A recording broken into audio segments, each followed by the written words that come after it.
Hi everyone, Mike Price here with Community Pioneer. Today I have with me Army vet, small business owner, author, and current candidate for Idaho's 2nd Congressional District, the seat held by Congressman Mike Simpson.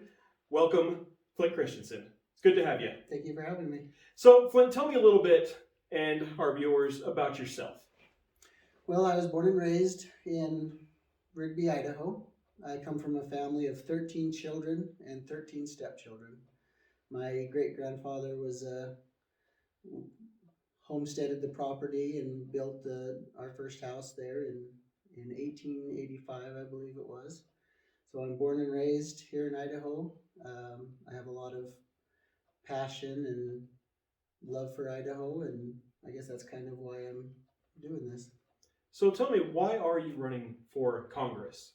And you're running for, let's make sure this is clear, running for United States Congress, not state, United States Congress. Why? I was tired of waiting for somebody else to step up.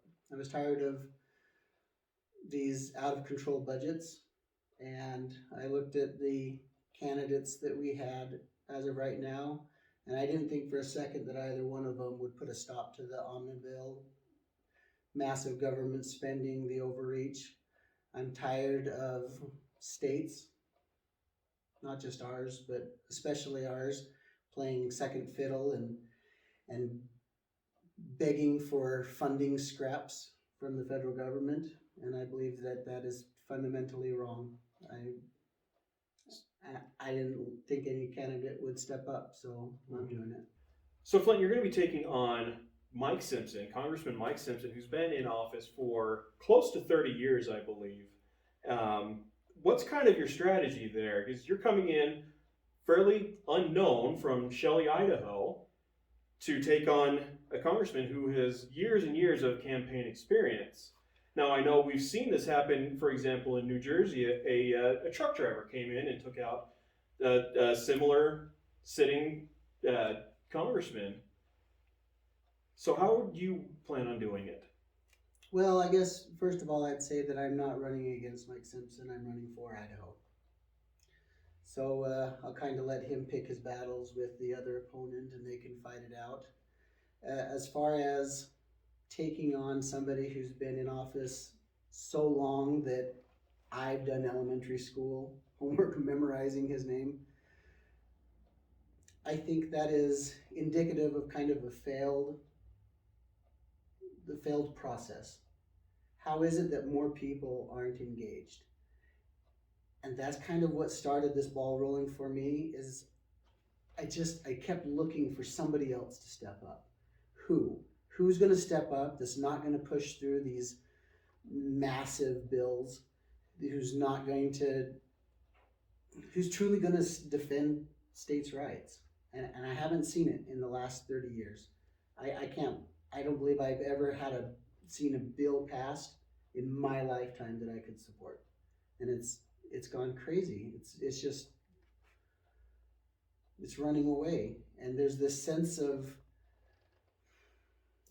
foreboding that I think if I'm feeling it just as a local businessman, everybody else is feeling it too. And I looked at the candidates. I haven't seen any record from Mike Simpson to indicate that he's going to change in the next 20 years.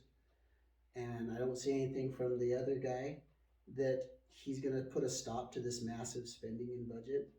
I'd like for them to step up and say, no, I'll do that. I'll be that guy that's like, nope, not passing it. Not going to do it. What do you see as the biggest problem with Simpson and those others in Idaho, from Idaho, that have been in for so long? All of them have. It's just apathy.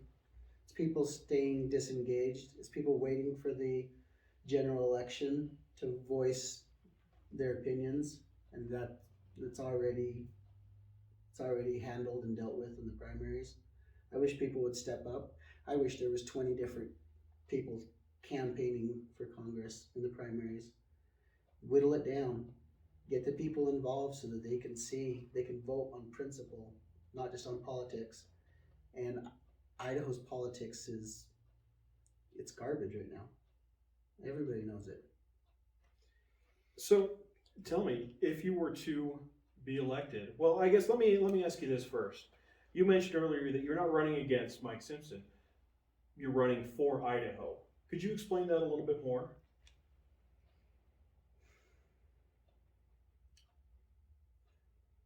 I'm tired of the politics as usual, and that's what we're gonna get. I'm tired of it. I want somebody to, it doesn't even have to be me. I want somebody that will step up and say no. And I don't think that either candidate will do that. Shut the behemoth down. Every year we get these,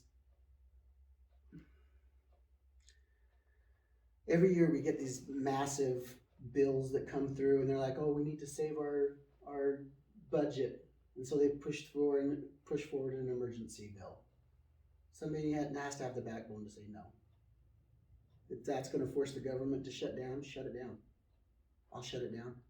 The reality is I am not a politician. I'm not. I'm just a truck driver, a business owner. I'd be more comfortable fixing a hot tub than I would be to, probably take on the Pelosi's of the world. But I'm going to do my best, and I'm going to vote with principle, and I don't see that from anybody else. So let's help your potential voters understand what your principles are, how you would vote. Let them know a little bit more about your political alignment. Well, I think that nothing about a politician should be hidden. I would love to get on any of my competitors' websites and see line by line on their issues. What is it they support against abortion, marijuana, immigration? Just spell it out. I've done that. My website is ourmanflint.org, and any question that I've got so far in the campaign, I thought, oh, that's a good one. Let me put it out there, and that's what I've done. Just line by line, just open it up and see what I'm about. So to answer your question, I've got a laundry list of things that I've touched on, what I believe. I could go through them all unless you have a specific one that you'd like to talk about. What are the headlines? What are, I guess, a couple of those big issues? Big issues is balanced budget. I'll never vote for a omnibus, whatever they want to call it next. Nothing that the federal government does isn't under some dire emergency, and they keep throwing more and more emergencies at us. I'm not going to vote for one. So I'm really big on a balanced budget. I'm really big on upsetting the whole process. Right now, like I mentioned before, the states are going and begging for scraps from the federal government as far as their budget goes, and that's absolutely ridiculous. Major ambitions that I would have if I could pull it off would be to repeal the 16th and the 17th Amendment. Never pass a vote for a budget that's not balanced, and hopefully we can just upset that entire apple cart, switch the process back so that the states are running everything. Is there someone currently in Congress or in the Senate that you kind of identify with, not necessarily align on everything, but that you are closer to? No. Okay. the Calvin Coolidge, that's probably about as far back as I can go to find somebody that I align with. He had it right. There are plenty of people that talk a good game, and so I could rattle off people that I think sound good, but I see their lips yapping, and I don't see any actual action. And I'm not naive enough to know that some of the people that I align with are stuck because we don't have the votes. So, okay, fine, but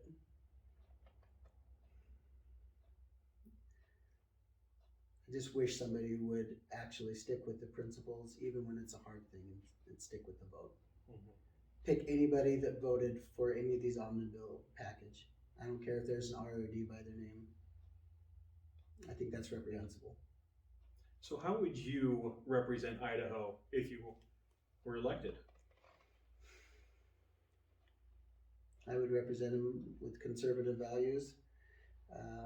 I'm probably a little bit more libertarian on social issues, and it's not because those values appeal to me, but I think that the right for people to govern themselves that way, that appeals to me.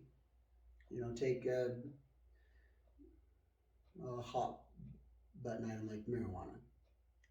I think that's horrible. I've had it impact my family on a personal level.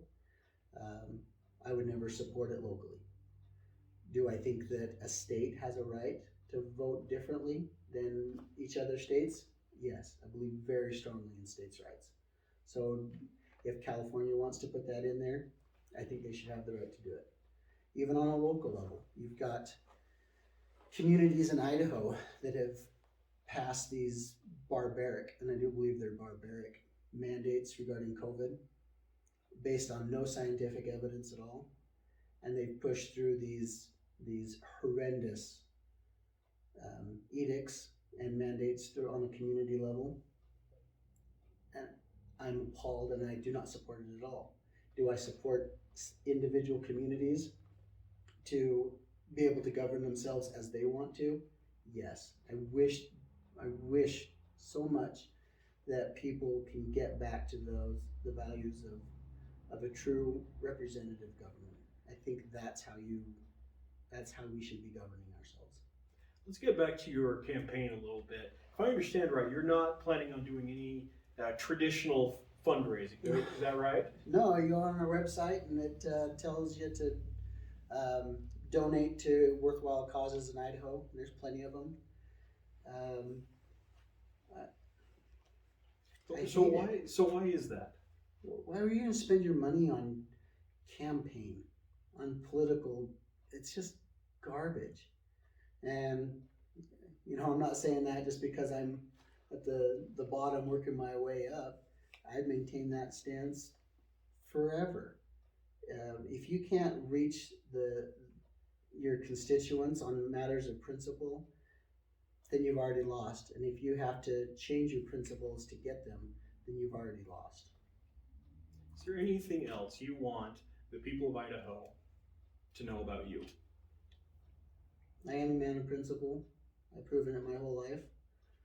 Whether it's my time overseas or just how I've conducted myself as a businessman, I think the principles matter. Principles matter the most. Well, thank you so much. I appreciate you taking the time to come and meet with me to talk a little bit more about yourself. Hopefully, those that have seen this today will share it around, let more people know about you. And if you happen to find Flint Christensen interesting and possible as a candidate to represent Idaho, go to ourmanflint.org. Yep. Okay, ourmanflint.org. Check out his website. You've outlined a lot of your beliefs and you answer questions there as well. That being said, if you have a question for me directly, you can certainly find me on Facebook. And I'm not going to shy away from any question. So feel free to pick me apart and pick my brain and